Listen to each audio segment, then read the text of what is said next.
चलिए ये स्टार्ट करते हैं कंसोलिडेशन ऑफ अकाउंट्स। कंसोलिडेशन का मतलब क्या होता है? कंसोलिडेशन का बड़ा ही सरल मतलब होता है दैट इज कंबाइन करना, मतलब अकाउंट्स कंबाइन करना। अब ये अकाउंट्स कंबाइन करना क्या है? देखिए, आपने दो वर्ड्स सुने हुए हैं, holding and subsidiary company. Holding and subsidiary company क्या होता है?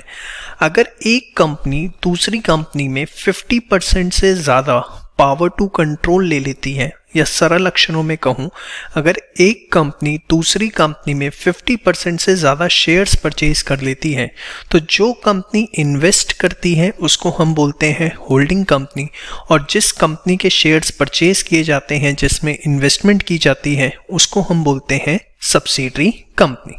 जैसे कि एग्जाम्पल के तौर पर अगर ए लिमिटेड है और बी लिमिटेड है, और ए लिमिटेड ने 80% शेयर्स ले लिए बी लिमिटेड के, तो 80% शेयर्स 50% से ज़्यादा हैं, तो ए लिमिटेड को हम बोल देते हैं कि ये होल्डिंग कंपनी है, और बी लिमिटेड को हम क्या बोल देते हैं कि ये सब्सिडरी कंपनी है। यस और नो?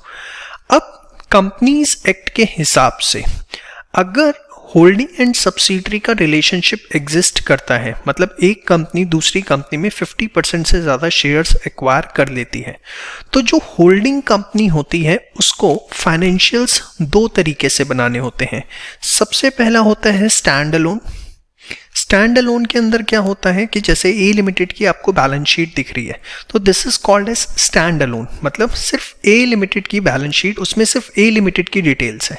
लेकिन सेकंड उसे बनाना होता है कंसोलिडेटेड फाइनेंशियल स्टेटमेंट्स।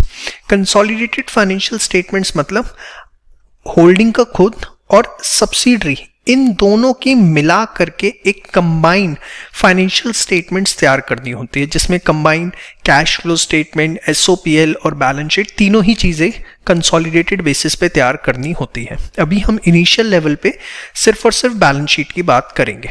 तो स्टैंड अलोन तो हमने बनाना सीखा है, फाइनल अकाउंट्स की तरह है, कोई दिक्कत थोड़ी ना है। ए लिमिटेड की डिटेल्स होंगी, sale, purchase, asset, liability, journal entry बनेंगी, लेजर्स होंगे, उसके बाद ट्रायल बैलेंस, बैलेंस शीट बन जाएगी। नाउ द इशू अराइजेस कि अगर ए लिमिटेड की बैलेंस शीट हमारे सामने है, बी लिमिटेड की बैलेंस शीट हमारे सामने है, ए लिमिटेड ने बी लिमिटेड में 50% से ज़्यादा शेयर्स परचेज कर रखे हैं, तो अब उन्हें हमें कंबाइन करना है। क्यों? क्योंकि कंपनी एक्ट 2013 ऐसा कहता है। तो उसका क्या तरीका है, कंसोलिडेशन कैसे किया जाएगा, दोनों बैलेंस शीट्स को कैसे मर्ज किया जाएगा? तो पहला ख्याल तो आता है कि सर बड़ा ही सिंपल है, सारी आइटम्स को ऐड कर दो, 10 और 15, 25, 8 और 5, मतलब इस तरीके से सिंपली ऐड करके लिख दिया जाए। बट ऐसा नहीं होता, इसका एक प्रॉपर रूल्स है, नॉर्म्स हैं, और हम सिंपली प्लस करके क्यों नहीं लिख सकते, उसके क्या ड्रॉबैक्स हैं, वो भी हम आगे डिस्कस करेंगे। तो चलिए स्टार्ट करते हैं। स्टार्ट करने से पहले कुछ बेसिक चीज़ें बस आपको ध्यान रखनी है कि यहाँ पर हमने देखा बी लिमिटेड सब्सिडरी है ए लिमिटेड की। बस आप एक छोटी सी चीज कंसोलिडेशन में ध्यान रखिएगा फॉर द टाइम बिंग, कि reserves of B limited on the date of acquisition of shares are known as pre acquisition reserves. मतलब ध्यान से देखिए, ए लिमिटेड ने बी लिमिटेड में शेयर्स लिए, सपोज 2020-21 का फाइनेंशियल ईयर है, ठीक है, और ये शेयर्स ए लिमिटेड ने बी लिमिटेड में परचेज किए 1 अप्रैल 2020 को, मतलब in the beginning of the financial year.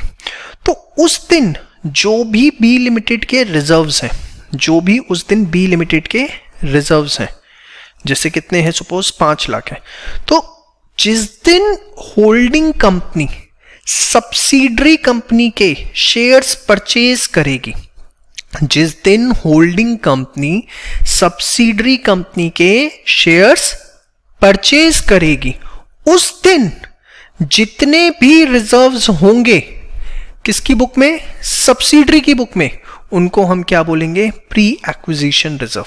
मतलब अगर शेयर्स एक्वायर हुए 1 अप्रैल 2020 को, तो जितने रिजर्व्स होंगे 1 अप्रैल 2020 को, उसको हम क्या बोलेंगे, प्री एक्विजिशन रिजर्व। और उसके बियॉन्ड जितने रिजर्व्स होंगे, मतलब इस पीरियड में जो रिजर्व्स होंगे, फिर उसको क्या बोल देंगे हम, उसको हम बोलेंगे पोस्ट एक्विजिशन रिजर्व। ये टर्म बस एक बार थोड़ा सा समझ लीजिए। And for the period beyond date of acquisition it will be post acquisition reserve. Suppose एक और एग्जांपल लेते हैं, शेयर्स एक्वायर हुए 30 सितंबर 2020 को, तो तो अगर 30 सितंबर 2020 को हमने शेयर्स एक्वायर किए तो उस केस के अंदर क्या होगा? तो उस केस के अंदर भाई सिंपल सी बात है, जिस दिन शेयर्स एक्वायर किए उस दिन तक के क्या कहलाएंगे? Pre acquisition. उसके बाद के क्या कहलाएंगे? Post acquisition. तो हम क्या करेंगे, यहां तक के जो रिजर्व्स हैं, यहां तक के जो भी हैं, इसको क्या बोलेंगे? प्री बोलेंगे। और इसको क्या बोलेंगे? इसको हम बोलेंगे पोस्ट है। तो बस इतना ध्यान रखना है, जिस दिन शेयर्स एक्वायर किए हैं उस दिन तक के जो भी रिजर्व्स हैं वो प्री एक्विजिशन। समझ में आया? सपोज शेयर्स एक्वायर किए 31 मार्च को, तो उस केस के अंदर क्या होगा बताओ? सोचो। हाँ जी, एकदम सही सोच रहे हैं आप, बिल्कुल भी गलत नहीं सोच रहे हैं। इस केस के अंदर 31 मार्च तक के सारे जो भी रिजर्व्स हैं वो हम क्या कहेंगे कि सारे के सारे जो हैं वो प्री एक्विजिशन है। सिर्फ इतनी सी बात आपको ध्यान रखनी है। मेरी बात समझ में आती है? तो फटाफट आप पहले इसको नोट कर लीजिए ताकि मैं आगे अपनी डिस्कशन करूं तो आपको कोई भी दिक्कत ना हो। एक ही क्वेश्चन लूंगा, उसमें डिफरेंट केसेस आपके साथ 4 केसेस डिस्कस करूंगा and you will not believe आपका 75% चैप्टर उसी में ओवर हो जाएगा। बहुत ही ज़बरदस्त तरीके से हम इसको करने वाले हैं। आइए बच्चों, स्टार्ट करते हैं कंसोलिडेशन ऑफ अकाउंट्स के साथ। आप अपने लॉ के सब्जेक्ट में already word holding company and subsidiary company जो है वो अच्छे से सुन के आ रहे हैं। क्या मतलब होता है होल्डिंग कंपनी का एंड सब्सिडरी कंपनी का? एक छोटा सा मैं आपको ब्रीफ दूंगा कि अगर एक कंपनी दूसरी कंपनी के अंदर 50% से ज़्यादा शेयर्स परचेज कर लेती है, उस पर पावर टू कंट्रोल आ जाता है, तो जिस कंपनी ने परचेज किए हैं उसको हम बोलते हैं होल्डिंग कंपनी, और जिस कंपनी में शेयर्स परचेज किए गए हैं उसको हम बोलते हैं सब्सिडरी कंपनी। अब कंसोलिडेशन ऑफ अकाउंट्स जिसकी आप बात कर रहे हैं, इसका मतलब क्या होता है? ध्यान से देखिए, मैं एक आपको बड़े सरल से क्वेश्चन से समझाता हूँ। यहाँ पर होल्डिंग कंपनी है और सब्सिडरी कंपनी, आप देखिए दोनों की बैलेंस शीट अलग अलग आपको गिवन है, यस और नो? क्योंकि दो अलग अलग कंपनियां हैं तो दोनों की अलग अलग बैलेंस शीट है। लेकिन कंसोलिडेशन का मतलब क्या होता है कि आपको दोनों की एक सिंगल कंबाइंड बैलेंस शीट बनानी है। कंबाइंड बैलेंस शीट मतलब ये जो अलग अलग फिगर्स दिख रहे हैं, एक सिंगल बैलेंस शीट बनानी है।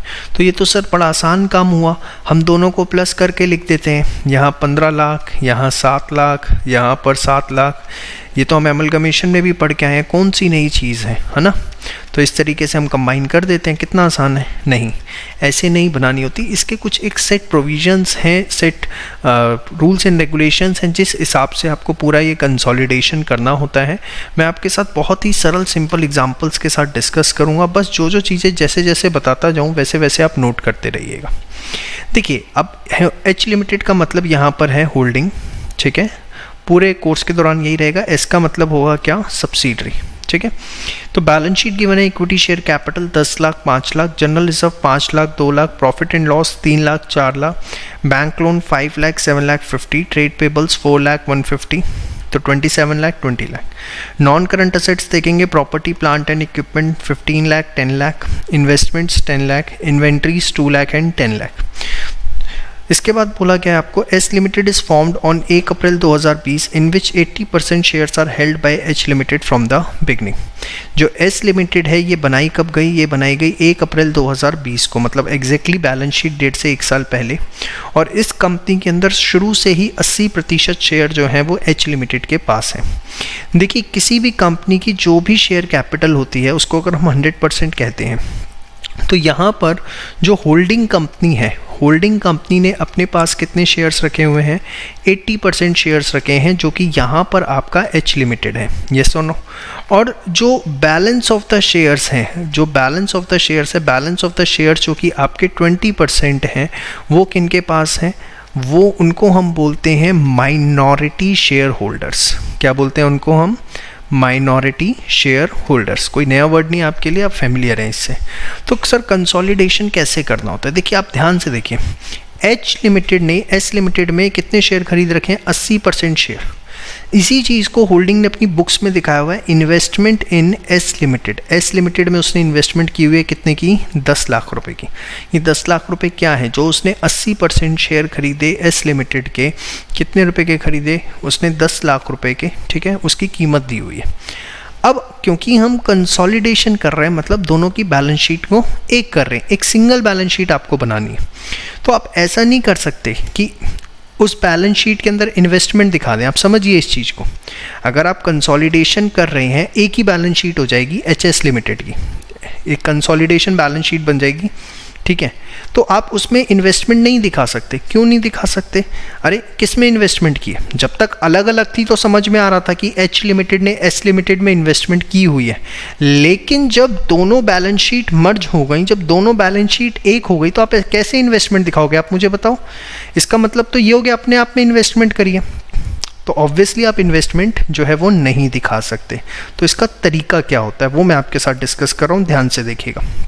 जो भी होल्डिंग ने इन्वेस्टमेंट करी हुई है 10 लाख रुपए की, उसमें वो क्या करता है, उसने कितने शेयर्स लिए हैं? 80% शेयर्स लिए हैं। किस में लिए हैं?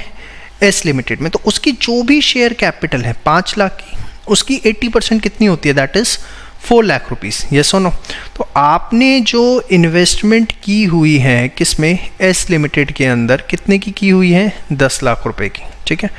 उसमें से आप सबसे पहले क्या करेंगे, जो शेयर बनता है आपका, किस में बनता है? Share in paid up capital.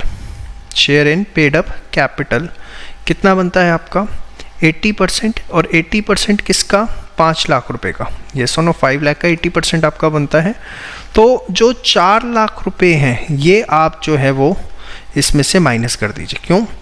10 lakh रुपए की आपने इन्वेस्टमेंट की, इसमें आपके पास जो हक आया शेयर कैपिटल में वो 5 लाख का 80% आया, दैट इज़ 4 लाख। तो आपने एडिशनल पैसा दिया। कितना एडिशनल पैसा दिया? 6 लाख रुपए एडिशनल पैसा दिया। तो ये किसके लिए दिया होगा? आपने उस कंपनी की गुडविल के लिए दिया होगा। यही चीज़ आप एमलगमेशन में पढ़ते हैं, कुछ भी नया नहीं पढ़ रहे आप यहाँ पे मेरे साथ। तो सबसे पहली चीज़, इन्वेस्टमेंट नाम का तो वर्ड ही नहीं आता।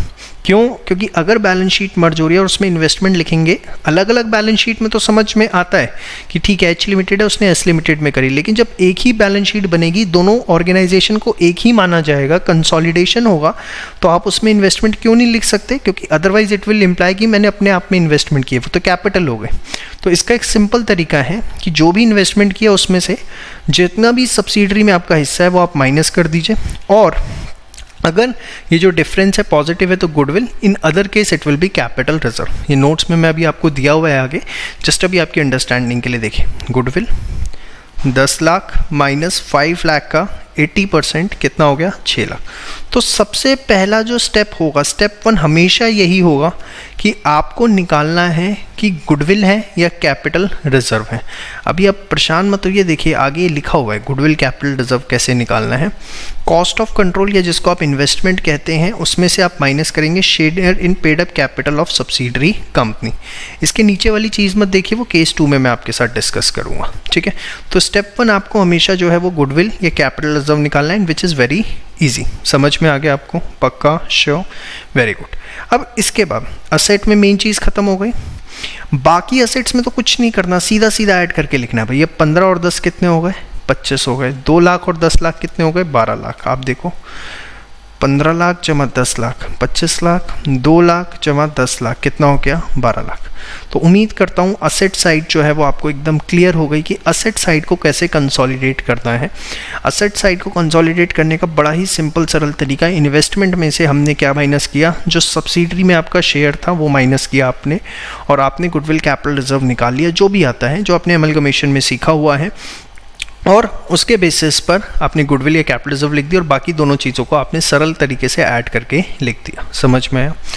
अब मैं आना चाहूँगा लायबिलिटीज़ के ऊपर। तो लायबिलिटीज़ में आप देखिए सेम वे ट्रेड पेबल्स को ऐड करके लिख दीजिए, बैंक लोन जो है, नॉन करंट लायबिलिटीज़, इनको ऐड करके लिख दीजिए, कोई इसमें दिक्कत नहीं है। देखिए सिंपल सरल अक्षरों में इनको हमने जो है वो ऐड करके लिख दिया 12.5 lakh 5.5 lakh.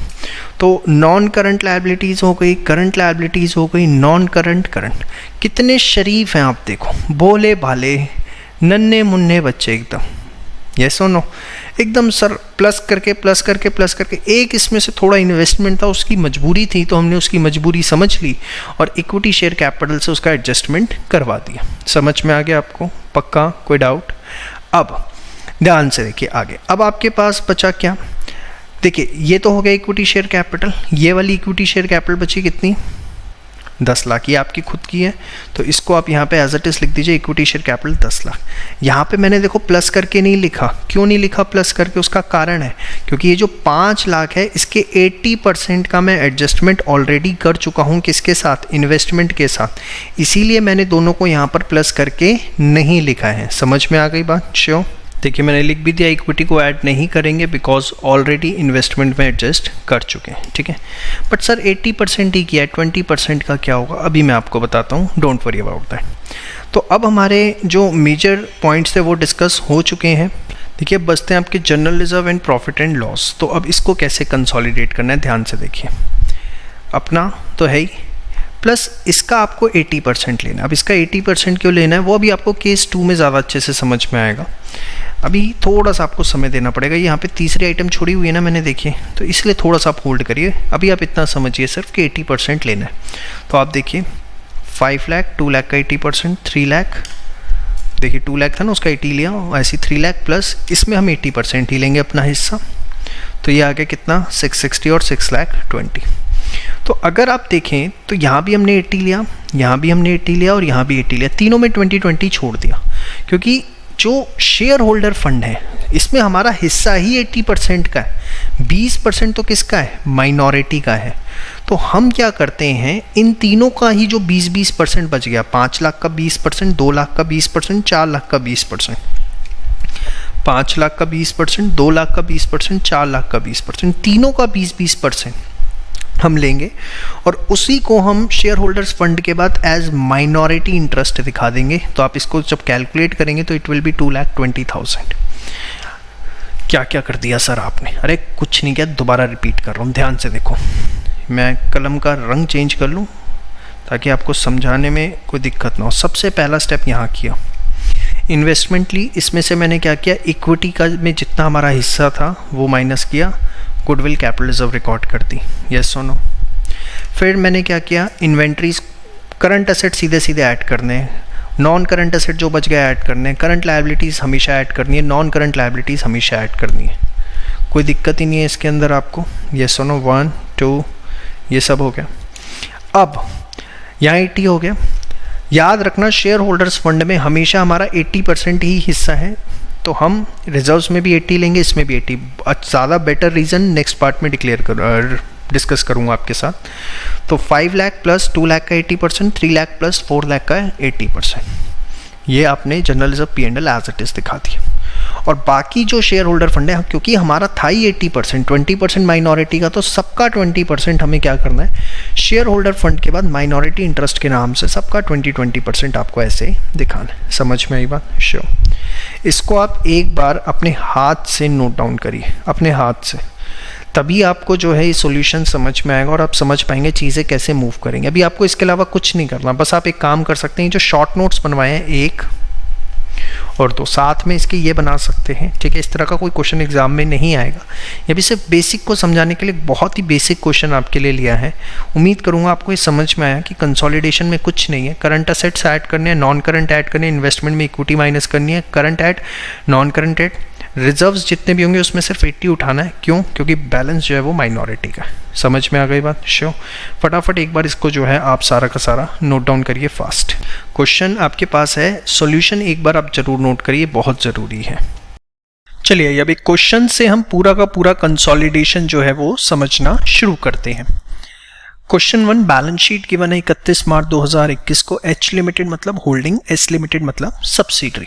Share holder fund, equity share capital में आपको गिवन है होल्डिंग की, सब्सिडरी। फिर जनरल रिजर्व दोनों के, प्रॉफिट एंड लॉस दोनों का, बैंक लोन, ट्रेड पेबल्स। फिर नॉन करंट एसेट में property plant and equipment 15 lakh, 10 lakh. Investments हैं, इन्वेस्टमेंट्स का मतलब होल्डिंग ने सब्सिडरी में 10 लाख रुपए की इन्वेस्टमेंट की है। करंट एसेट्स में इन्वेंट्रीज हैं, दोनों की आपको गिवन है।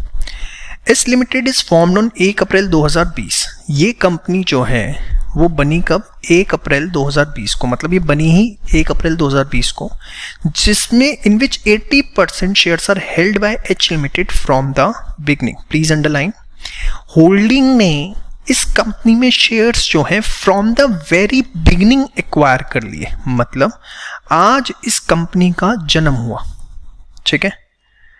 कब हुआ जन्म? 1 अप्रैल 2020 को, ठीक है। और इसी दिन 80% शेयर्स, मतलब इसके प्रमोटर ही कौन है, एच लिमिटेड, ठीक है। तो जिस दिन जन्म हुआ, खुद बताओ क्या उस दिन कोई रिजर्व्स होंगे? अरे आज ही तो वो कंपनी बनी है, तो आज तो इसमें कोई रिजर्व्स होंगे ही नहीं। तो इस कंपनी के जो प्री एक्विजिशन रिजर्व्स होंगे वो तो कुछ होंगे ही नहीं, वो क्या होंगे, नील होंगे। जो भी इसके प्रॉफिट आएंगे किसी भी तरह के, वो सारे के सारे जो भी होंगे up to the period of 31 March 21, वो सारे के सारे क्या होंगे, that will be called as post acquisition. क्यों? क्योंकि हमने क्या पढ़ा था अभी लास्ट वीडियो में कि जिस दिन आप शेयर एक्वायर करते हो उस दिन जो भी रिजर्व्स होंगे वो प्री एक्विजिशन है। आपने कंपनी उसी दिन एक्वायर कर ली, मतलब आप ही ने कंपनी बनाई है एक तरह से, क्योंकि जिस दिन कंपनी बनी उसी दिन आपने 80% शेयर ले लिए, तो इसके कुछ प्री एक्विजिशन नहीं है, उस दिन कोई रिजर्व हो ही नहीं सकता क्योंकि कंपनी जस्ट बनी है। तो प्री एक्विजिशन रिजर्व नील है, सारे के सारे जो भी रिजर्व इसके हैं, ये general reserve, profit and loss जो आपको दिख रहा है, ये सारे के सारे क्या हैं, ये हैं हमारे पोस्ट एक्विजिशन। आगे बढ़ने से पहले सिर्फ इतनी बात आपको समझ में आ जानी चाहिए। अगर इतनी बात आपको समझ में आ गई तो कंसोलिडेशन आपके लिए बहुत आसान चैप्टर होने वाला है। बस नहीं आई तो फर्स्ट वीडियो दोबारा देख के आओ, इसलिए आपको मेरी बात समझ में नहीं आई क्योंकि फर्स्ट वीडियो में लैक ऑफ कंसंट्रेशन था। आगे तभी बढ़ना जब यहाँ तक क्लियर है चीज़, पक्का? चलिए अब कंसोलिडेट करना है। देखो आप लोग ब्रांच अकाउंटिंग और एमलगमेशन ये 2 चैप्टर्स पढ़ के आ रहे हैं अर्लियर स्टेजेस पे, तो आपके लिए कंसोलिडेशन कुछ है ही नहीं। ये चीज़ें तो आपके लिए खेल तमाशा एकदम। कैसे? ध्यान से देखो। होल्डिंग ने सब्सिडरी को मर्ज करना है, कंसोलिडेट करना है, कंबाइन करके एक बुक्स बनानी है। अब हमने उसमें कितने शेयर्स लिए हुए हैं? 80% शेयर्स लिए हुए। तो होल्डिंग क्या करेगा? बुक्स ऑफ एच लिमिटेड, बड़े ध्यान से, अभी पूरी एंट्री मत देखना, घबरा जाओगे भाई। उसके जो असेट्स हैं, किसके? सब्सिडरी के, क्या है? Property, plant and equipment, inventories, यही है, यस और नो? वो अपनी बुक्स में रिकॉर्ड कर लेगा। भाई असेट है ना, सब्सिडरी को होल्डिंग के साथ मर्ज करना है, कंबाइन करना है, मतलब सब्सिडरी के जो भी असेट लायबिलिटी हैं वो हमारे होंगे, यस और नो? सब्सिडरी के जो भी असेट या लायबिलिटी हैं वो होल्डिंग के होंगे, कंबाइन तो तभी हो पाएगा। तो उसके क्या असेट हैं? 10 लाख का ये है, 10 लाख का ये है। तो मैंने क्या किया, फिक्स्ड असेट लिख दिया है, प्लांट प्रॉपर्टी एंड इक्विपमेंट लिख दीजिए, इन्वेंट्री लिख दीजिए, मैंने यहाँ करंट असेट लिख दिया है सिंप्लीफिकेशन के लिए।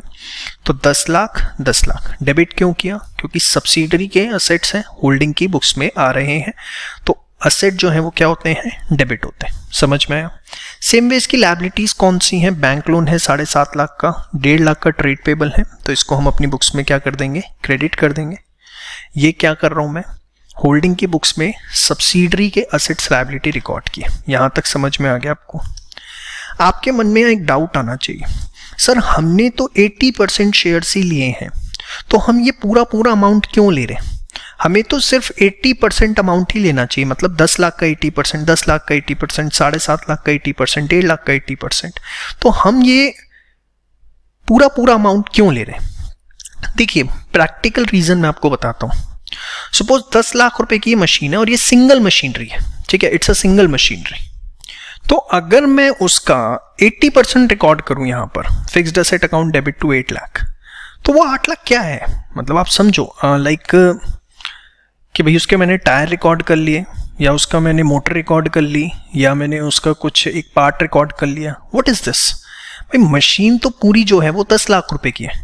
How can I record rupees 8 lakh और 7 लाख और 6 लाख?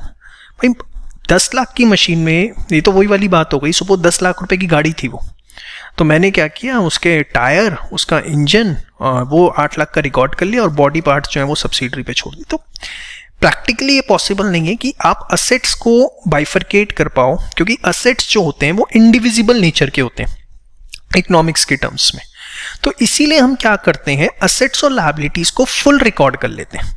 या आप देखिए पूरा रिकॉर्ड कर लिया, इसको भी पूरा रिकॉर्ड कर लिया, इसको भी। हाँ, लेकिन आपका डाउट एकदम जेन्युइन है, क्या कि हमारा हिस्सा तो सिर्फ 80% है, तो हम पूरा क्यों ले रहे हैं? तो हमने उसका एक तरीका क्या निकाला, हमने ठीक है इसको 100% रिकॉर्ड कर लिया। हमने क्या किया, जो 20% अमाउंट है उसको एज ए लायबिलिटी क्रेडिट किया by the name of to minority interest.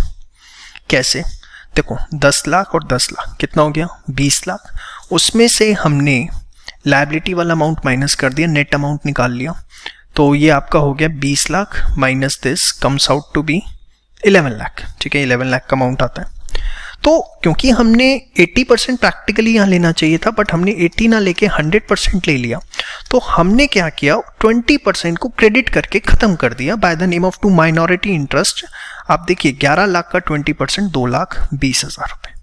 तो इंस्टीड कि हम यहाँ 80% अमाउंट लेते, हमने क्या किया, असेट्स पूरे ले लिए, लायबिलिटीज पूरा ले लिया, और जो डिफरेंस अमाउंट था उसका 20% एज ए लायबिलिटी अपनी बुक्स के अंदर रिकॉर्ड कर दिया by the name of minority interest. बात आपको समझ में आती है? और इसका सिर्फ कारण एक ही है, मैं आपको बार बार बता रहा हूँ, assets and liabilities are indivisible in nature generally. I am not saying कि वो ऑलवेज इनडिविजिबल इन नेचर होते हैं, वो डिविजिबल भी हो सकते हैं, बट क्योंकि वो इनडिविजिबल नेचर के होते हैं तो बेटर प्रैक्टिस यही है, और एक नॉर्म कह लो, रूल कह दो, फिर हमने बना दिया कि हम पूरा का पूरा 100% उसे रिकॉर्ड कर लेंगे अपनी बुक्स में, और जो कि हमारा नहीं है, किसी और का है, जिसको माइनॉरिटी बोलते हैं, उसका 20% एज ए लायबिलिटी रिकॉर्ड कर देंगे। तो ये पार्ट आपको यहाँ तक जो है वो क्लियर हो जाना चाहिए, इसमें किसी भी प्रकार का कोई डाउट आपको नहीं होना चाहिए। ठीक है, अब हमने इसके एसेट्स रिकॉर्ड कर लिए, इस लायबिलिटी रिकॉर्ड कर ली। ठीक है, अब आते हैं हम रिजर्व्स पे। रिजर्व्स कितने हैं? 2 लाख और 4 लाख, कितना हो गया? 6 लाख रुपए। तो देखिए रिजर्व्स में एज सच कोई इशू नहीं है, उसको आप स्ट्रेट अवे अपनी बुक्स के अंदर उसका 80% ला सकते हैं, because it is completely divisible in nature in any case.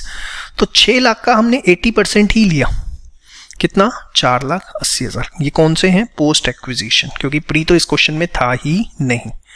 Sir हम यहां पर भी 100% ले लेते, 6 लाख का 100% ले लेते। देखिए असेट एंड लायबिलिटी के केस में डिविजिबिलिटी और इंडिविजिबिलिटी की बात आती है, रिजर्व्स में कभी भी नहीं आता। रिजर्व्स आर कंप्लीटली डिविजिबल, तो क्यों हम उसके अंदर ऐसा करें? आप मेरी बात को समझ नहीं सर हम कर लेते। अरे करने को तो आप कुछ भी करो, लेकिन एक जो कॉमन प्रैक्टिस है वो तो आपको फॉलो करनी पड़ेगी।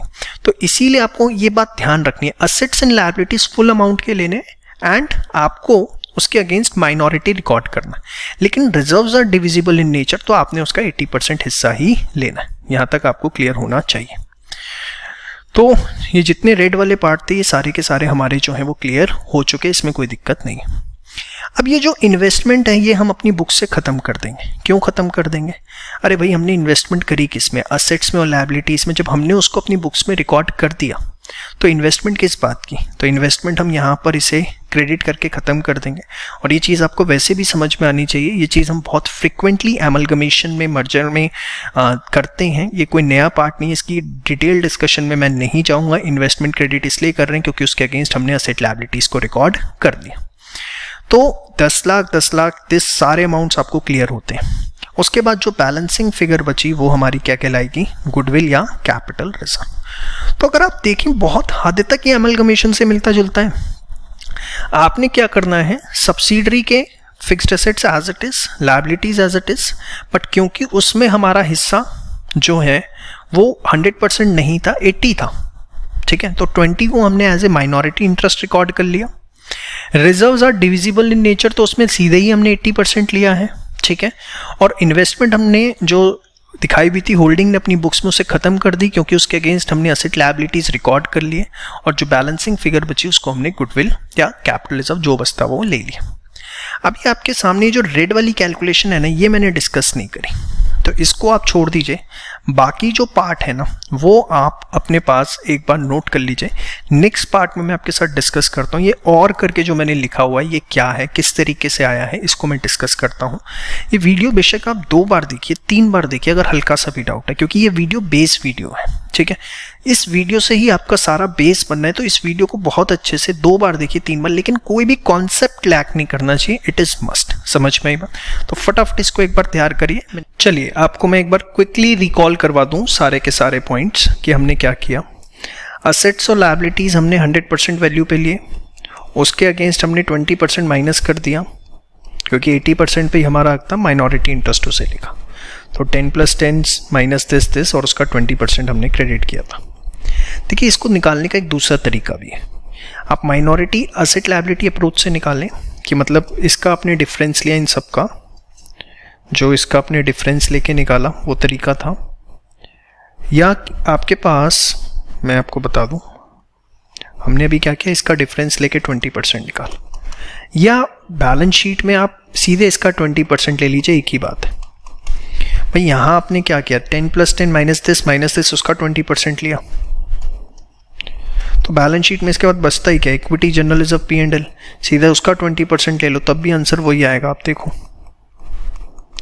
2,20,000 रुपये, हाँ या ना, श्योर।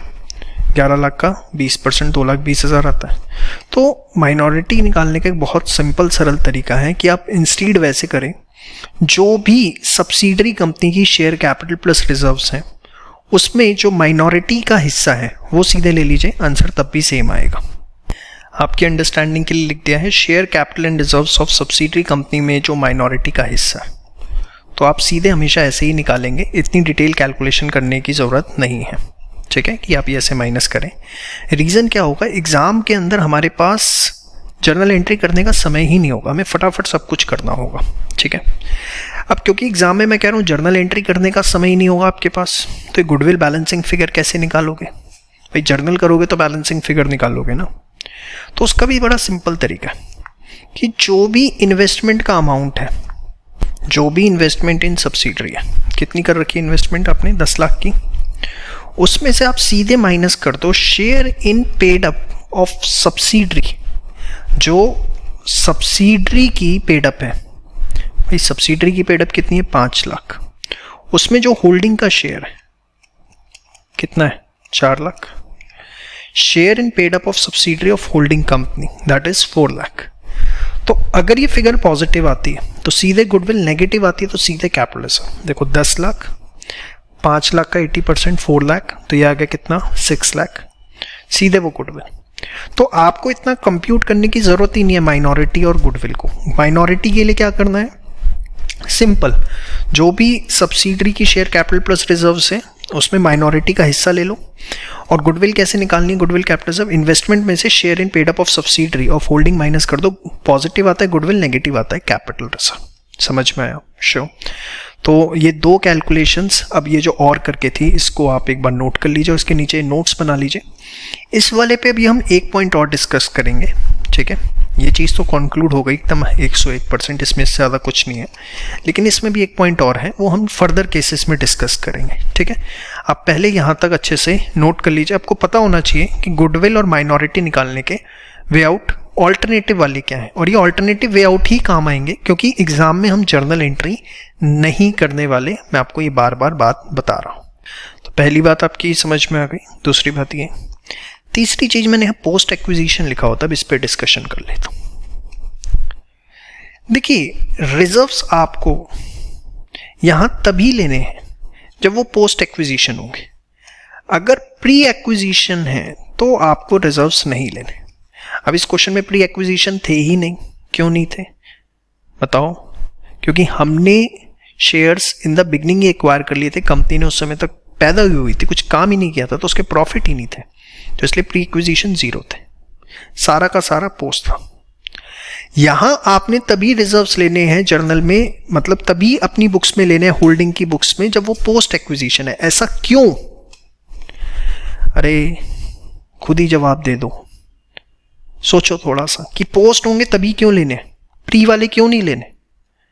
जी हाँ, अगर आपने जो मैं बताने जा रहा हूँ वही सोचा है तो आप एकदम ठीक हैं, क्योंकि जब आपने शेयर जिस डेट को एक्वायर किए उसके बाद के जो प्रॉफिट्स हैं उस पे आपका हिस्सा है, उससे पहले के प्रॉफिट्स पे आपका हिस्सा नहीं है, और उससे बाद के जो प्रॉफिट्स हैं उनको हम क्या बोलते हैं? Post acquisition.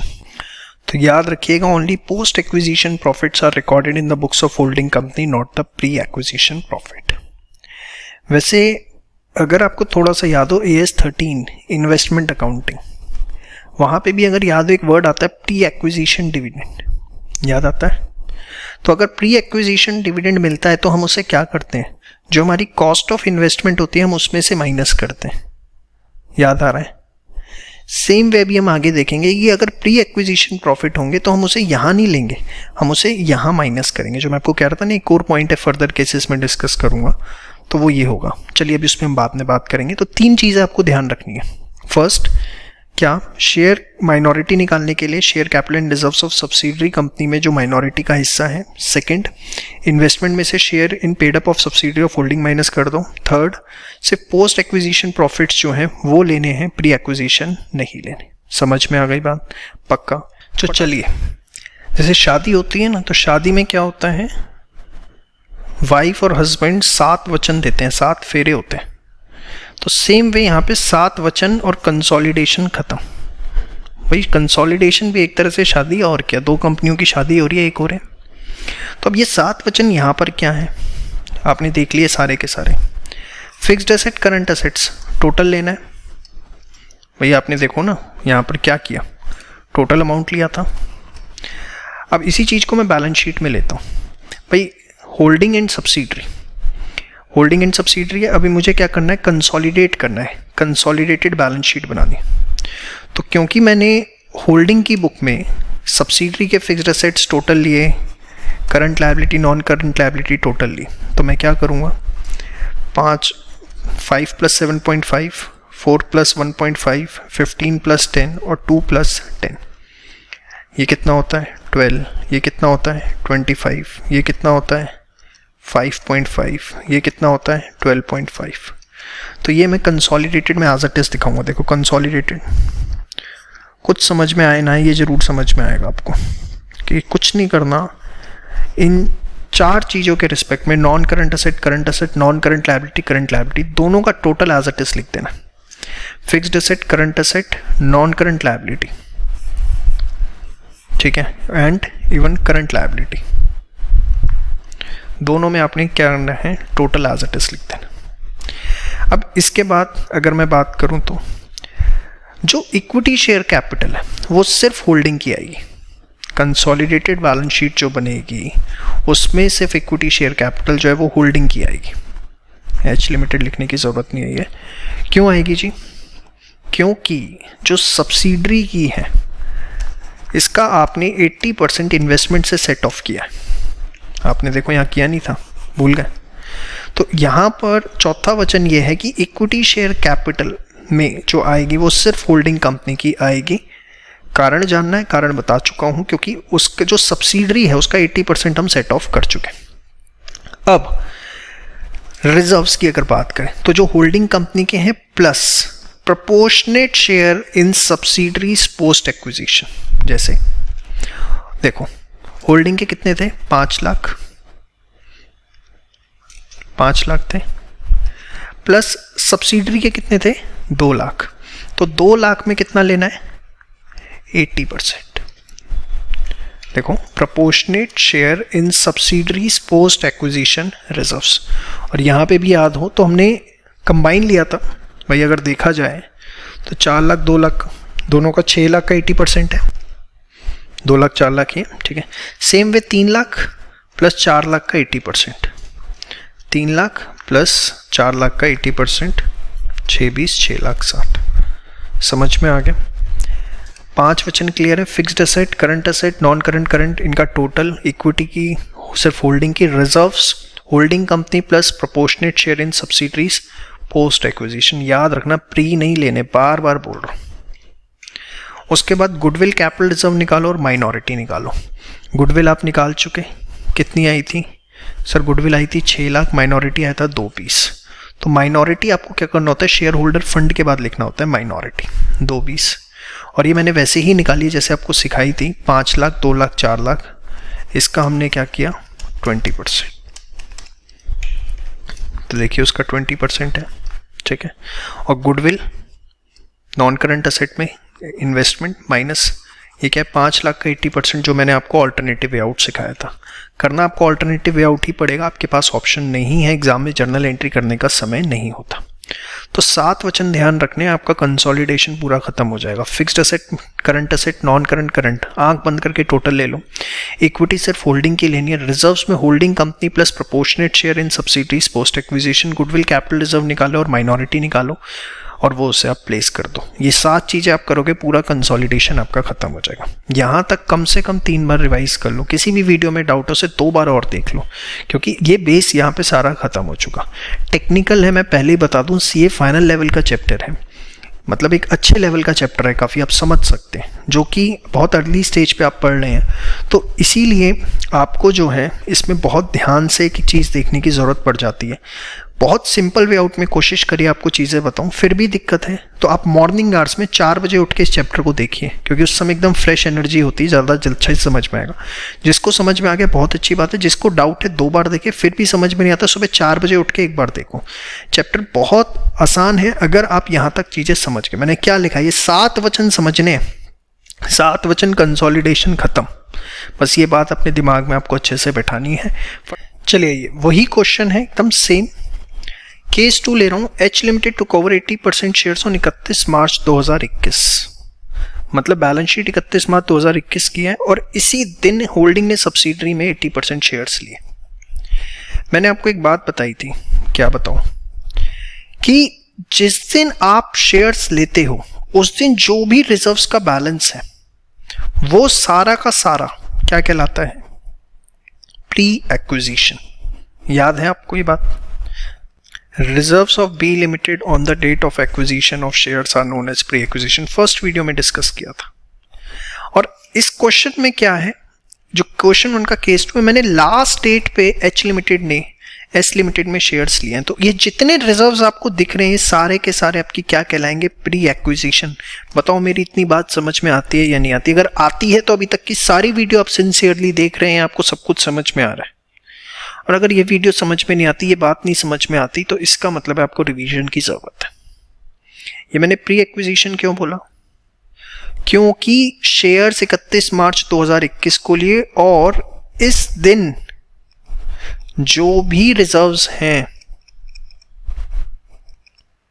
वो क्या कहलाएंगे, वो प्री एक्विजिशन कहलाएंगे। ये चीज हम डिस्कस कर चुके हैं। तो ये सारे के सारे रिजर्व्स प्री एक्विजिशन है, बस पोस्ट एक्विजिशन इसमें है ही नहीं। इसमें पोस्ट एक्विजिशन जो है वो 0 हो गया, क्योंकि हम 31 मार्च 2021 की ही बात कर रहे हैं। इसी दिन हमें कंसोलिडेट करना है और इसी दिन हमने शेयर्स एक्वायर किए हैं, तो इस दिन जितने रिजर्व्स हैं वो सारे प्री हैं। अब आगे जब कमाया जाएगा तब बात होगी, अभी जो भी है वो सब प्री है। क्लियर? अब 7 वचन याद है कंसोलिडेशन के, क्या बताए थे? अब नहीं करनी जर्नल एंट्री, छोड़ो, इनको ऐड कर दो असेट्स को। याद आ रहा है? ये तो याद है, पहले 3 वचन तो आसान है कम से कम, यस सुनो। चौथा भी आसान है कि इक्विटी सिर्फ होल्डिंग की लेनी है, तो 4 तो कर ही देते हैं।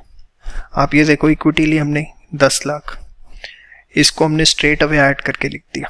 इनमें तो कभी सोचना ही मत, 4 वचन तो निभा ही लेंगे, 7 के 7 ना निभा पाए तो क्यों जी। चलिए अब रिजर्व्स की बात करते हैं। रिजर्व्स होल्डिंग कंपनी के plus proportionate share in subsidiaries post acquisition reserves. Post तो कुछ है ही नहीं यहाँ पे, पोस्ट क्या है, नील है, नील है। तो आप देखिए ये 5 और 3 एज इट इज आ गए। क्यों? क्योंकि पोस्ट 5 और 3 आ गए, इसके पोस्ट कुछ है ही नहीं, तो मैं क्या शेयर दूंगा? पोस्ट एक्विजिशन तो नील है ना। आप देखिए ये 5 लाख प्लस नील हुआ, क्यों? क्योंकि उसके पोस्ट एक्विजिशन कुछ है ही नहीं। ऐसी 3 लाख प्लस नील हुआ, तो ये वचन भी आपको समझ में आ गया। 5 वचन तो क्लियर है सर। ये सुनो सर, जर्नल से सिखा दो, वो भी एक बार देख लेते हैं। चलो वैसे देख लो, जर्नल कहाँ है भाई? ये रही। जर्नल के हिसाब से जाते हैं अगर, तो हम क्या करते हैं, असेट दोनों लेते, लायबिलिटीज पूरा लेते, इन्वेस्टमेंट क्रेडिट करते, यही करते। अब 5 वचन हमारे हो चुके हैं। छठा 7वां है गुडविल कैपिटल, वो माइनॉरिटी निकालना, और ये मैं अब ऑल्टरनेटिव वे आउट से कराऊंगा आपको। ऑल्टरनेटिव वे आउट क्या था? ऑल्टरनेटिव वे आउट क्या था, याद करो।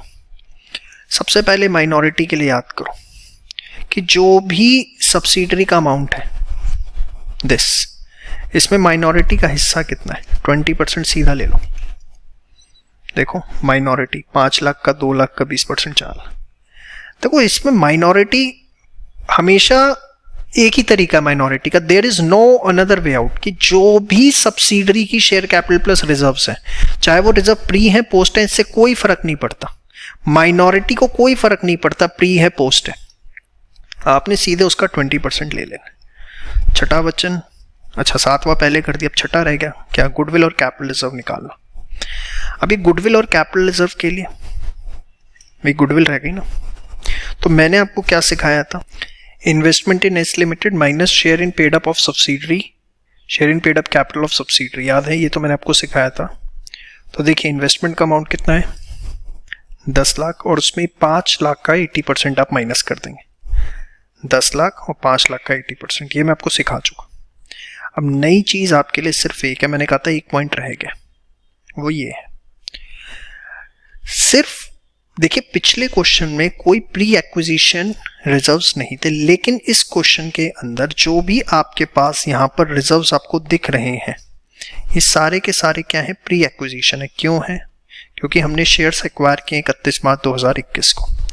तो जो भी प्री एक्विजिशन रिजर्व्स हैं उसका शेयर आप जो है वो माइनस कर देंगे, कितना है 6 लाख, तो 6 लाख का 80% 480 आप माइनस करेंगे तो आपका गुडविल बचेगा 1,20,000। नहीं आता मेरी बात का विश्वास, कुछ नहीं होता। लो यहां तक क्लियर है। यहां हमने रिजर्व्स क्यों नहीं लिए, क्योंकि यहां पे से पोस्ट एक्विजिशन आते हैं। अब बैलेंसिंग फिगर निकाल लो, 1,20 ही आ रही है, निकाल लो, बैलेंसिंग फिगर जर्नल से देख लो। यहाँ रिजर्व्स क्यों नहीं लिए, क्योंकि सिर्फ पोस्ट एक्विजिशन रिजर्व्स आते हैं। तो अब बैलेंसिंग फिगर निकाल लो, वही आएगी। अब मैं आपको बार बार कह रहा हूं कि अभी आप जर्नल कर रहे हो, अब मैं आगे से नेक्स्ट क्वेश्चन में जर्नल भी नहीं होगी आपके पास, एग्जाम में आपको समय ही नहीं होगा करने का। सिंपल वे आउट क्या करना है, इन्वेस्टमेंट जो की है एस लिमिटेड में minus share in paid up capital of subsidiary minus share in pre acquisition reserves. तो आप देखिए 10 लाख, 5 लाख का 80%, और ये क्योंकि प्री एक्विजिशन थे 2 लाख और 4 लाख, तो 2 लाख का 80% और 4 लाख का 80%। तो ये आपने गुडविल कैपिटल रिजर्व निकाल लिए। 7 वचन अपने आपने पूरे के पूरे निभा दिए और आपका पूरा कंसोलिडेशन यहाँ पर फिनिश हुआ। तो अब आप एक काम कर लीजिए, क्या कि जो गुडविल और कैपिटल रिजर्व माइनॉरिटी इंटरेस्ट था, इसके लिए वर्किंग नोट बना लीजिए कि कैसे निकलता है। इन्वेस्टमेंट में से share in paid up capital of subsidiary minus share in pre acquisition reserves of subsidiary. Positive figure आती है गुडविल, ब्रैकेट में आती है कैपिटल रिजर्व। माइनॉरिटी का share of minority holders in paid up of subsidiary, share of minority holders in reserves of subsidiary, दोनों को add करेंगे और यहाँ पे कोई फर्क नहीं पड़ता प्री हो पोस्ट हो, तो माइनॉरिटी आ जाए। तो 7 वचन कंसोलिडेशन खत्म की फिलॉसफी आपको मेरी समझ में आनी चाहिए क्या है। अब आपको ये जर्नल एंट्रीज आगे से नहीं देखनी, कुछ नहीं देखना, आपने सिर्फ ध्यान रखना है क्या कि hold fixed asset, current asset, non current current holding subsidiary के हम ऐड करेंगे एज इट इज, ठीक है ना। ये ऐसे यहाँ पर ऐड किया, इक्विटी हम लेंगे किसकी, होल्डिंग की। उसके बाद हम अपना रिजर्व्स लेंगे, holding plus proportionate share in subsidiaries post acquisition, goodwill minority निकालेंगे, वो हमने सीख लिया।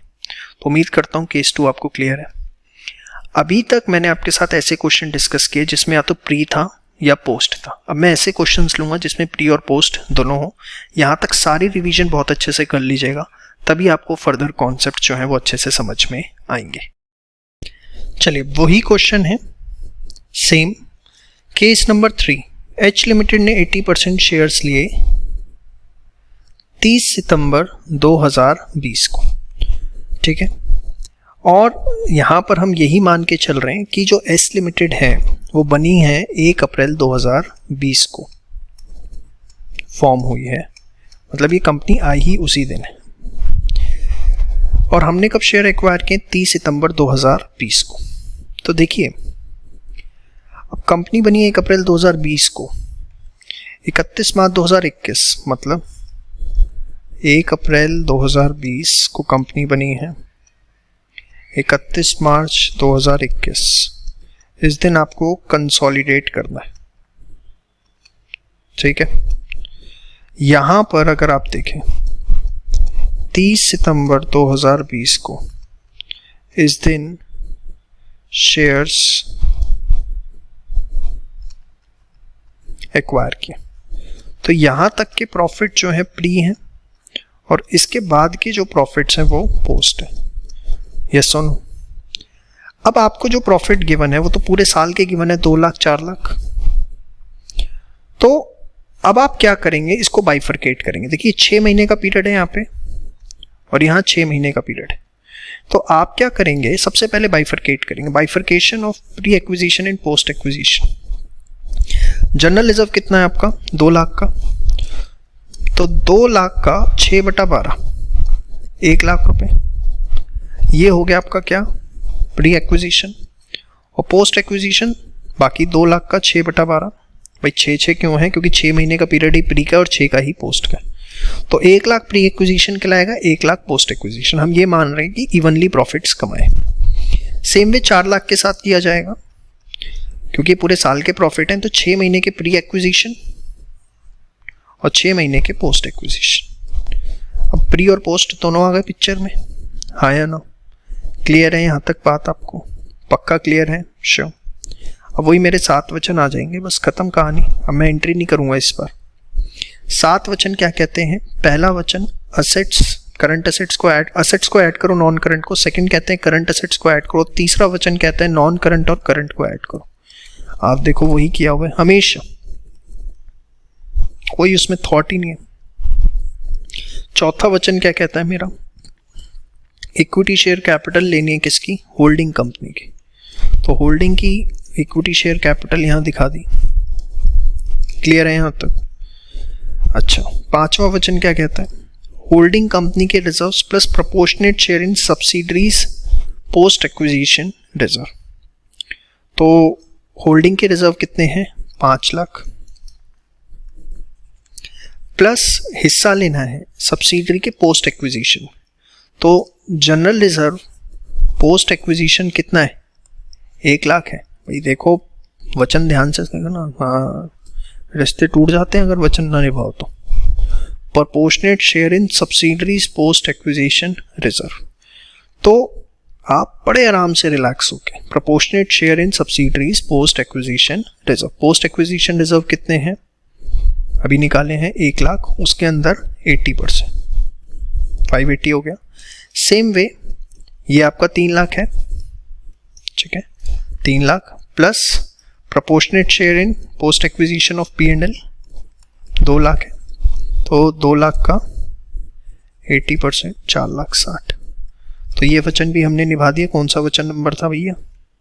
ये था वचन नंबर 5 जो आपने पूरा किया, वचन नंबर 5। अब छठा और 7वां वचन बचे हुए। ये सारी फिगर जो है आपकी पूरी हो चुकी हैं। छठा 7वां क्या है? गुडविल और माइनॉरिटी निकालना, ठीक है?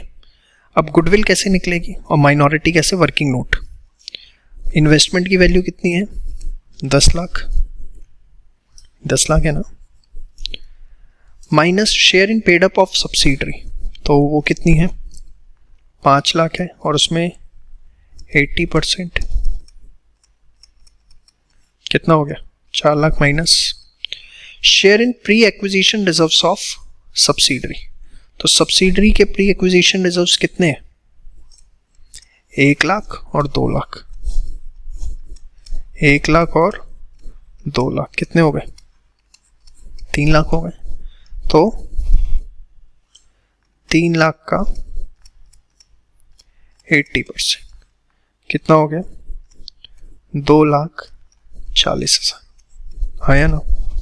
तो 10 लाख माइनस 4 लाख माइनस 2,40,000, ये आता है 3,60,000, ठीक है? अब देखो गुडविल मैंने कितनी लिया यहाँ पर? 360। 10 लाख, 5 लाख का 80%, 1 लाख का 80%, 2 लाख का 80%। ये 1 और 8 समझ गए ना आप भाई? 1 का 80% और 2 का, या आप ऐसे कर लो 1 और 8 का, 1 और 2 का 80% या 3 लाख का 80%, एक ही बात है, जैसे मर्जी कर लो। समझ गए? क्लियर? इसके बाद माइनॉरिटी इंटरेस्ट, छठा वचन हो गया। 7वां minority interest. Share of minority holder in paid up, share of minority holder in reserves. तो इसमें आपको कभी दिमाग लगाने की ज़रूरत ही नहीं है। बैलेंस शीट के अंदर सीधा सीधा आपने करना है उठा करके, सब्सिडरी के तीनों का लो 20% कर दो। अब सारे केसेस देख लेना, आंसर सेम आएगा। Minority in all the cases will always be same. आप देख लो केस 1 में भी माइनॉरिटी इतनी थी, केस 2 में भी उतनी है, केस 3 में भी इतनी। माइनॉरिटी का amount in every situation will remain same. मतलब आप ये समझ लो इसके अंदर जो वचन बहुत आसान है निभाने वो कौन से हैं? वचन नंबर 1, वचन नंबर 2, वचन नंबर 3, वचन नंबर 4, वचन नंबर 7। ये तो इनका तो प्री और पोस्ट से कोई लेना देना ही नहीं है। प्री और पोस्ट ये जो 5वां और 6ठा वचन है ना, इसको इफेक्ट करते हैं, क्योंकि यहाँ पोस्ट एक्विजिशन रिजर्व्स लेने होते हैं और गुडविल निकालने के लिए आपको सिर्फ प्री एक्विजिशन रिजर्व माइनस करने होते हैं। तो प्री और पोस्ट से 5वें और 6ठे पे फर्क पड़ेगा, 1, 2, 3, 4 और 7 पे कभी भी कोई फर्क नहीं पड़ेगा। तो आप देखिए पूरा क्वेश्चन आपका यहाँ पर मैच होता है। इस बार हमने बिना जर्नल एंट्री के ही पूरा क्वेश्चन जो है वो किया। क्वेश्चन अपने आप करिएगा, समझ गए आप। और ये जो आप डिटेल यहाँ पे अब इस तरीके से दिखा रहे हैं, एग्जाम में क्या ऐसे ही दिखानी नहीं, एग्जाम में हम वर्किंग नोट बनाएंगे। अभी एक बेसिक क्वेश्चन चल रहा है तो इसलिए हम इस तरीके से करें। सॉल्यूशन अपने आप करिएगा, जहाँ फंसे वहीं पे वीडियो दोबारा देखिएगा, ठीक है। वर्किंग नोट प्रॉपर बनाने हैं एक एक चीज़, और इस तरीके से भी वर्किंग नोट बनाएगा। 7 वचन 2 वर्किंग नोट, कंसोलिडेशन खत्म। बार बार आपको ये बात कह रहा हूँ। चलिए अब केस नंबर 4, और ये आप खुद करेंगे। H limited took over 80% shares in S limited on 31 दिसंबर 2020। बाकी सब डिटेल्स एकदम सेम है कि S लिमिटेड 1 अप्रैल 2020 को बनी है, ठीक है, और ये बैलेंस शीट 31 मार्च 2021 की है। तो इस डेट पे जो भी रिजर्व्स होंगे वो क्या कहलाएंगे? Pre acquisition. बट इस डेट के रिजर्व्स कैसे निकलेंगे? अब तो आप क्या करेंगे, वही टाइम स्केल 31/12/2020, 31 मार्च 21 और यहाँ 1 अप्रैल 2020। तो ये पीरियड जो है वो क्या कहलाएगा? प्री। ये क्या कहलाएगा? पोस्ट। 9 मंथ्स और 3 मंथ्स। तो इस बार बाइफरकेट कर लीजिए 2 लाख 4 लाख को 9 मंथ्स और 3 मंथ्स में। 2 लाख का 9/12, 2 लाख का 3/12, ये हो गया प्री और ये हो गया पोस्ट। ऐसे प्रॉफिट एंड लॉस 4 लाख का 9/12 प्री और 4 लाख का 3/12 पोस्ट। हो गया प्री और पोस्ट। अब एकदम वही 7 वचन, कंसोलिडेशन खत्म। 1st, 2nd, 3rd, 4th और 7th, ये तो फटाफट निभा दो। ये सुनो, लो जी, पहला वचन, दूसरा वचन, तीसरा वचन, चौथा वचन और ये 5वां वचन। ये भी अब हमारे लिए बाएं हाथ का गेम हो चुका। सॉरी, 5वां नहीं है, ये कौन सा है? 7वां है। अच्छा जी, चलो 7वां ले लेते हैं। 7वां वचन कैसे निकलता है याद है ना? बताऊं? अपने आप करो अगर आपको आता है तो, वीडियो पॉज करके। इसका 20%। अब 2 वचन है, कौन से? 5वां और 6ठा। 5वां कौन सा? रिजर्व्स निकालने। तो रिजर्व्स 5 लाख, 3 लाख और इसमें हमें ऐड करना है पोस्ट एक्विजिशन के अंदर जो हिस्सा है, तो 50,000 और 1 लाख। इसमें 80% का हिस्सा हम ऐड करेंगे, 540 और 380, ठीक है। ये कौन सा वचन है? 5वां। अब 6ठा वचन क्या है? गुडविल निकालना। कैसे निकालेंगे? इन्वेस्टमेंट का अमाउंट है 10 लाख। इसमें आप क्या करेंगे? 5 लाख का 80%, 4 लाख माइनस करेंगे भाई, 5 लाख का 80%। और जो प्री एक्विजिशन रिजर्व्स हैं कितने हैं? 1.5 और 3, 4.5 लाख। इसका 80% मतलब 3,60,000 रुपए। 7/60 तो कितना हो गया? 240। ये आपकी क्या आ जाएगी? गुडविल आ जाएगी। वही करके आपको यहाँ दिखा रखा। तो आप देखिए एकदम सिंपल सरल, कुछ नहीं है। अगर आपको यहाँ तक सारी बातें समझ में आ गई, विश्वास मानिए आपका कंसोलिडेशन जो है 70 से 75% खत्म हो चुका है। बेसिक एडजस्टमेंट्स हैं, उस पर डिस्कशन करेंगे, लेकिन यहाँ तक अपनी सारी चीज़ें बहुत स्ट्रॉन्ग कर लीजिए। कोई भी डाउट आपके मन में नहीं रहना चाहिए। आइए अब एक ऐसा क्वेश्चन करते हैं जो एग्जाम में देखने को मिलता है। आपके पास सेम बैलेंस शीट है होल्डिंग सब्सिडियरी की जो फर्स्ट क्वेश्चन में की थी। वहां पर हमने ये अजम्पशन ली थी कि सब्सिडियरी लिमिटेड जो है वो फॉर्म हुई थी 1 अप्रैल 2020 को। यहां पर ऐसी एजम्पशन नहीं है बस, बाकी पूरा क्वेश्चन सेम है। एच लिमिटेड ने एक्वायर किए 60% शेयर एस लिमिटेड में 1 अप्रैल 2020 को। उसने ये नहीं बोला है कि सब्सिडरी उस दिन बनी, हमने ठीक है उस दिन शेयर्स लिए, और उस दिन जनरल रिजर्व एंड P&L में जो बैलेंस था वो 1 लाख रुपए एंड 1.5 लाख था। मतलब हमने जब शेयर्स लिए, कब लिए जी? 1 अप्रैल 2020 को। उस दिन जनरल रिजर्व के अंदर कितना बैलेंस है जी? 1 लाख रुपए। साल के एंड में आते आते बैलेंस कितना हो गया जी? 31 मार्च 2021 को आते आते जनरल रिजर्व के अंदर जो बैलेंस है वो हो गया 2 लाख। तो फॉर द ईयर कितना इंक्रीज हो गया? 1 लाख रुपए का इंक्रीमेंट आया। यस और नो? तो मैंने आपको बताया था जिस दिन आप शेयर्स एक्वायर करते हैं उस दिन जितना भी बैलेंस होता है वो सारा का सारा क्या कहलाता है? Pre acquisition. तो कैन आई से प्री एक्विजिशन जनरल रिजर्व जो है वो कितना है? 1 लाख। और उसके बाद जितना भी जनरल रिजर्व है वो क्या कहलाएगा? Post acquisition general reserve. और वो कितना होगा? वो भी 1 लाख होगा। क्यों? क्योंकि साल भर में हमने, देखिए टोटल बैलेंस 2 लाख हो गया, लेकिन आप समझिए कमाया आपने साल भर में कितना? 1 लाख तो जो है उसमें से प्री है, क्योंकि वो ऑन डेट ऑफ एक्विजिशन भी था। During the year addition 1 lakh का हुआ, that will be post acquisition. तो अब इसको आप एक वर्किंग नोट से बनाएंगे। Computation of pre and post acquisition, particular general reserve P&L, pre post. आपको एग्जाम में हमेशा ऐसे ही करना है कि आपको वर्किंग नोट में बना के दिखाना है प्री पोस्ट। जो बैलेंस है 1/4/2020 को, जिस दिन आपने शेयर्स एक्वायर किए, वो प्री है, ऐसी P&L में प्री है। फिर उसके बाद जो भी एडिशन हुआ ड्यूरिंग द ईयर, अगर जनरल रिजर्व में देखें तो 1 लाख से हमने 2 लाख को कंपेयर किया, तो 1 लाख का एडिशन हुआ ड्यूरिंग द ईयर। और सेम वे अगर हम P&L में देखें तो यहाँ 1.5 लाख था और वो बढ़ के कितना हो गया? 4 लाख। तो डिफरेंस कितना हो गया? 2.5 लाख। 2.5 लाख समझ में आ रहा है आपको? 4 lakh minus 4 lakh minus 1.5 lakh, this comes out to be 2.5 lakh. So this will be a post acquisition, reason being जो कि on the date of acquisition the balance was only 1.5 lakh, so that will be considered as pre, rest of the balance will be considered as post. So now total is 1.5 2.5. So here ये आपके total आ गए pre post.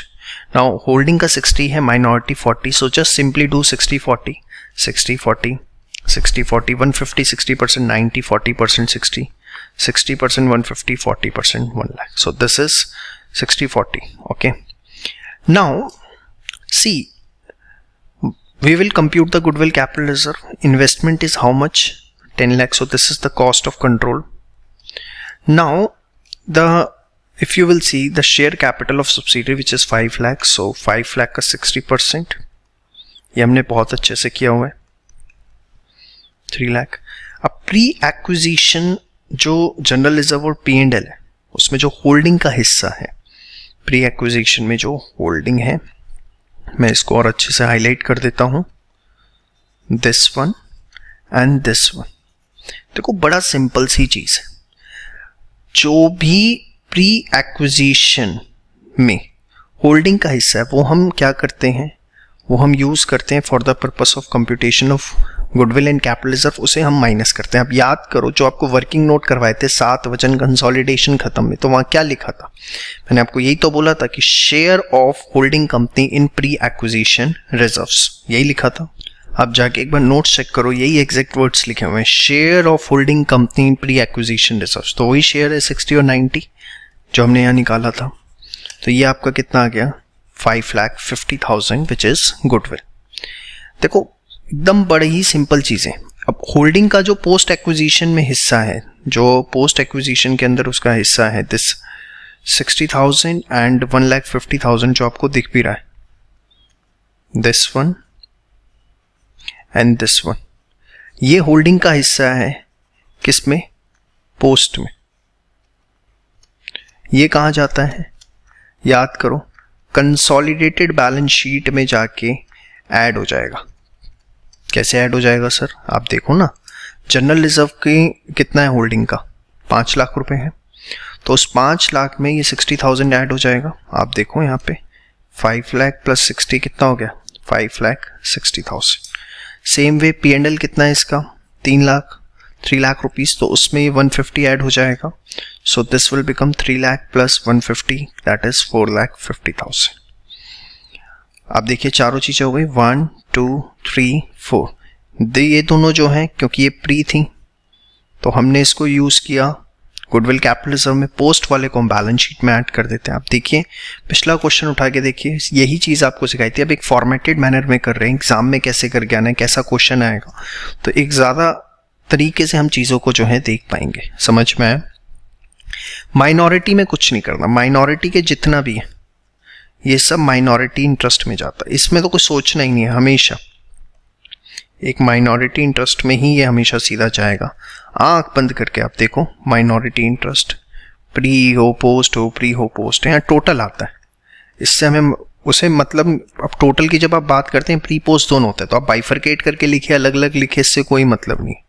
यहाँ total general reserve total P&L आता है. तो आपने क्योंकि bifurcate कर लिया है प्री पोस्ट में, तो आपने बेटर वे में प्रेजेंट कर दिया प्री पोस्ट. आप देखिए माइनॉरिटी को लेके कभी मत सोचना, जो भी है वो सीधा से सीधा माइनॉरिटी इंटरेस्ट के टेबल के अंदर चला जाएगा. और पेड अप का कितना है आपका 5 लाख, तो 5 लाख का कितना 40%, सो देखिए 2 लाख. और दूसरे तरीके से दिखाऊं आपको, मैंने जो बताया था आप देखो दूसरे तरीके से देखो. चलो सेकंड वे आउट मैंने आपको ये बताया था कि जो भी यहां पर आपको दिख रहा है इसका आप सीधे 40% निकाल लो. ये सुनो 5 2 11 लाख का 40%, this comes out to be 4,40,000.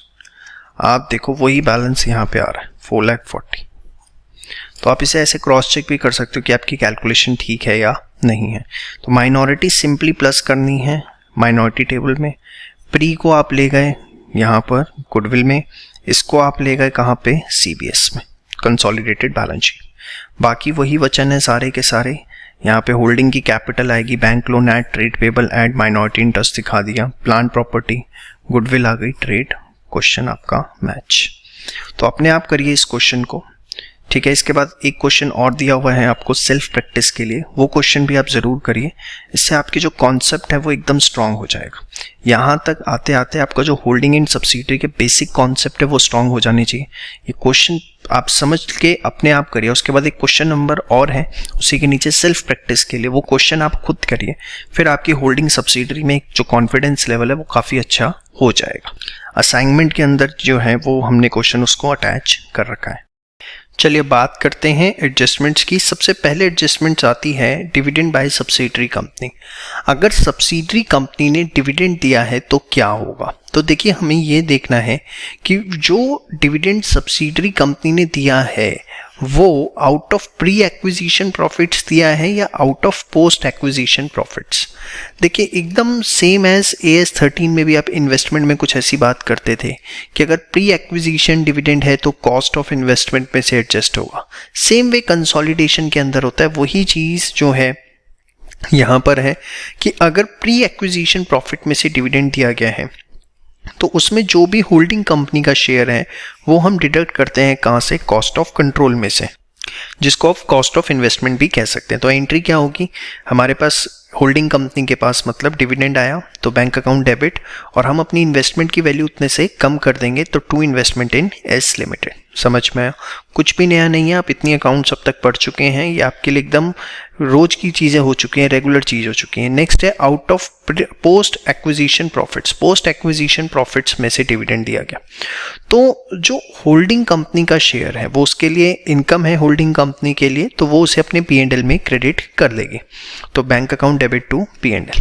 तो बहुत ही सिंपल. प्री एक्विजिशन है तो इन्वेस्टमेंट में से कम करना है, पोस्ट एक्विजिशन है तो उसे अपनी इनकम मानना है और P&L में हम उसे क्रेडिट कर देंगे. एक बार इसको आप नोट करिए, फिर इसके ऊपर जो है हम क्वेश्चंस करते हैं. चलिए ये क्वेश्चन देखते हैं. XYZ Limited purchased 80% shares of ABC Limited on 1st January 2016 for 1,40,000. The issued capital of ABC Limited on 1st January was rupees 1 lakh. तो इसमें आपने 80% शेयर्स लिए एंड द बैलेंस जो था P&L में उस दिन 60,000 था. तो ये क्या है, एक तरह से हमारे लिए प्री एक्विजिशन प्रॉफिट्स. यस और no. During the year ended 31 दिसंबर 2016 ABC लिमिटेड ने प्रॉफिट कमाए 20,000 रुपये के and at year end declared and paid a dividend of ₹15,000। देखो, अर्नड अ प्रॉफिट ऑफ 20,000 मतलब पूरे साल भर में जो प्रॉफिट्स कमाए वो 20,000 रुपये। इस पर आपको कोई डिफरेंस लेने की ज़रूरत नहीं, ये आपको पूरे साल का ही गिवन है। तो यहाँ पर ये जो 20,000 रुपये एक तरह से पोस्ट एक्विजिशन है, जिस 20,000 में से आपने क्या किया, 15,000 रुपये जो है वो डिविडेंड पे कर दिया, ठीक है, और जो 5,000 के प्रॉफिट्स थे वो बैलेंस शीट में चले गए होंगे, ठीक है। Show by an entry how the dividend should be recorded in the books of XYZ, मतलब जो होल्डिंग कंपनी है उसकी बुक्स में किस तरीके से ये डिविडेंड जो है वो रिकॉर्ड होगा। तो देखिए, सीधी सी बात है, ये आपने 20,000 रुपये के जो प्रॉफिट्स थे ये क्या थे, पोस्ट एक्विजिशन थे, यस और नो, और उस पोस्ट एक्विजिशन में से कंपनी ने जो है वो डिविडेंड पे किया है, यस और no. During the year ended ABC limited earned a profit of 20,000 and at declared and paid a dividend of 15,000। तो ये जो 15,000 का डिविडेंड है, in very simple words can I say कि this is nothing but the post acquisition dividend. ये जो है वो एक तरह से पोस्ट एक्विजिशन डिविडेंड है, हाँ या ना। अब इसमें जो होल्डिंग कंपनी का हिस्सा होगा वो कितना होगा, 80% होगा। तो 15,000 का 80% कितना होता है आपका, 12,000 होता है। और अभी हमने देखा था पोस्ट एक्विजिशन डिविडेंड की एंट्री क्या होती है, बैंक टू P&L। तो हम इसके लिए एंट्री क्या कर देंगे, bank account debit to P&L। आप देखिए, bank to P&L 12,000 in the books of XYZ limited. उम्मीद करता हूँ किसी भी प्रकार का कोई इसमें डाउट नहीं होगा। नाउ उसके बाद उसने आपसे पूछा है क्या, what is the amount of minority interest as on 1 जनवरी एंड 31 दिसंबर। तो ये तो बहुत ही सिंपल है हमारे लिए, इसमें कुछ नहीं है भाई। 1 लाख शेयर कैपिटल है और P&L में बैलेंस है 60, तो 1 लाख का 20% कर देंगे और 60,000 का भी हम 20% कर देंगे। तो ये देखिए आप यहाँ पर 1,60,000 का सीधे 20% दिखा रखा है, कितना, 32,000 रुपीज़, ठीक है। और उसके बाद पूछा है कि जो 31 दिसंबर है उस दिन कितना होगा।